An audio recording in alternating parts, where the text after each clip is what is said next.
The wind that rolled across the plains of Cilicia that April morning carried the scent of ash and iron. It was the spring of 1241, and Europe itself felt as if it were holding its breath. Word had traveled faster than any army, stories of horsemen from the east who rode like ghosts, whose arrows fell like rain, whose faces were hidden behind masks of leather and steel. They called them many names: Tartars, Tatars, Mongols. It didn't matter. The meaning was the same. Death had come riding out of the steppe.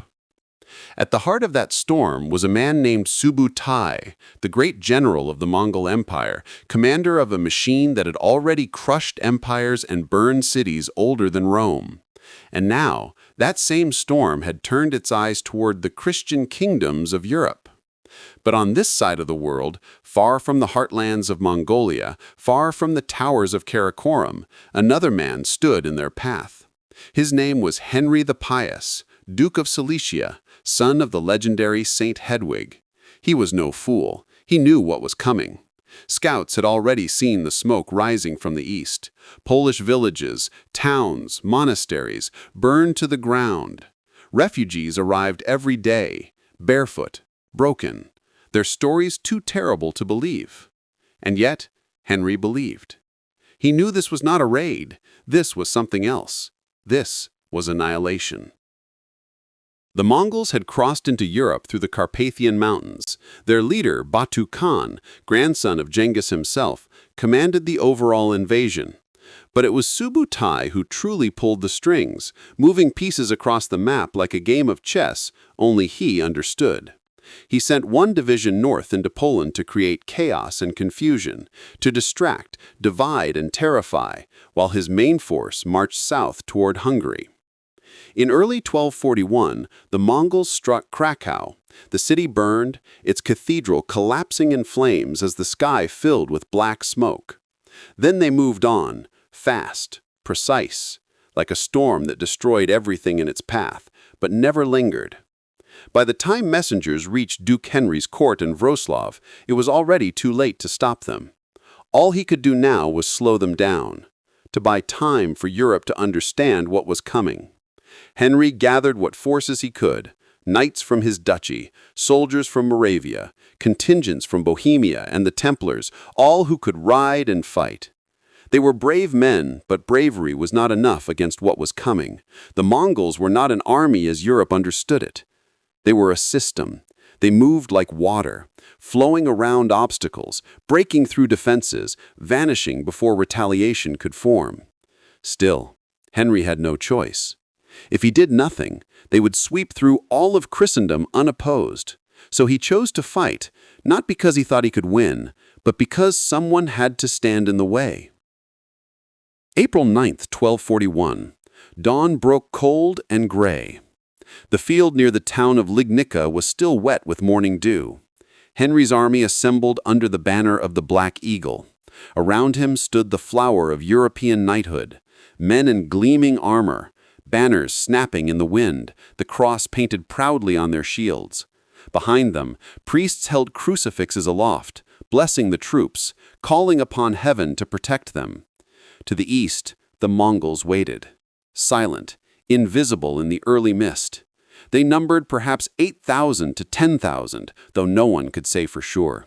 Scouts whispered that they were led by Baidar and Kadan, two of the greatest Mongol commanders, both veterans of countless campaigns across Asia. Henry's forces were larger, perhaps 20,000 men, though disorganized, a patchwork of contingents with different leaders, different tongues, and no unified command. Confidence was high. After all, how could a handful of steppe riders defeat the armored might of Christendom? Then the horns blew. The Mongols advanced, not in a charge, but in silence, rows of horse archers gliding forward, releasing arrows in perfect rhythm. It was like watching rain fall in lines. The first volley struck the Polish front ranks before they even realized the enemy was within range. Horses screamed, men fell, and the line rippled. Henry ordered his knights to hold formation, to wait, to charge only when he gave the signal. But the Mongols never stopped moving. They attacked from angles, rode in circles, feigned retreats, drew the enemy forward, then vanished into smoke and dust. Their discipline was terrifying, every movement rehearsed, every deception calculated. The Europeans were used to fighting men, the Mongols fought like ghosts. After an hour of skirmishing, Henry saw what he thought was a retreat. The Mongol left wing appeared to break. Their banners fell back, their archers scattered. Henry, seeing his moment, raised his sword and gave the order, "Charge!"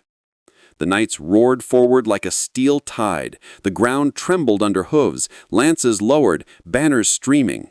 For a brief moment, it looked glorious, the last, shining image of medieval chivalry.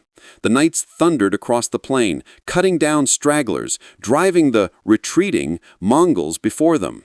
They believed victory was at hand. But then, the mist shifted. From both flanks, hidden Mongol units emerged, thousands of horsemen who had been waiting in silence. The retreat had been an illusion, a snare carefully woven to lure the Europeans into the open. Horns blared, drums thundered, arrows fell like black rain. The knights tried to wheel around, but their formation was broken. The Mongols closed in from all sides, firing at point-blank range. Horses panicked, men fell, chaos exploded. The air filled with screams and the crack of arrows piercing armor. The smell of blood and iron turned the field into a slaughterhouse. Henry fought like a lion, rallying what men he could, but it was hopeless. Every time his troops tried to regroup, another wave of arrows shattered them. The Mongols didn't fight to the death, they fought to kill efficiently. Every move had purpose. Every retreat was bait. Every charge was a trap. When the European infantry finally arrived to support their knights, they found only wreckage, bodies, broken lances, and the few survivors trying desperately to escape. The Mongols encircled them completely. It was over. According to one account, Henry was struck through the neck by an arrow. Others say he was captured alive, his body later found decapitated, his head displayed on a spear to break the last resistance. Whatever the truth, the meaning was the same. The last stand of Christian Poland had ended in blood and silence. As the Mongols looted the field, they found a strange sight. The banners of the Templars, the cross of the Holy Roman Empire, the sigils of half a dozen European houses, all broken, trampled into the mud. For the Mongols, it was a message sent westward. No army could stand against them. They gathered the heads of the slain and built a pyramid outside Lignika's walls, a monument to fear. Then, as swiftly as they had come, they vanished, riding south toward Hungary to join Subutai's main force. They left behind ashes and silence. In the months that followed, panic spread through Europe like wildfire. Kings prayed, popes wept. Chronicles described the Mongols as demons, as punishment sent by God for the sins of mankind. And yet, they never came further west. The invasion stopped almost as suddenly as it began. News arrived from the east. Ogedei Khan, the great Khan of the Mongols, had died. By their law, every prince of Genghis's line had to return to Mongolia to elect a new leader. Subutai obeyed. His armies withdrew. Europe had been spared, not by its courage, but by chance. But in Poland, the scars remained. Villages burned, monasteries gone, fields blackened. The story of Legnica passed into legend, a symbol of courage and futility, of faith standing against an unstoppable storm. Henry the Pious was remembered not as a defeated man, but as one who chose to stand when no one else would.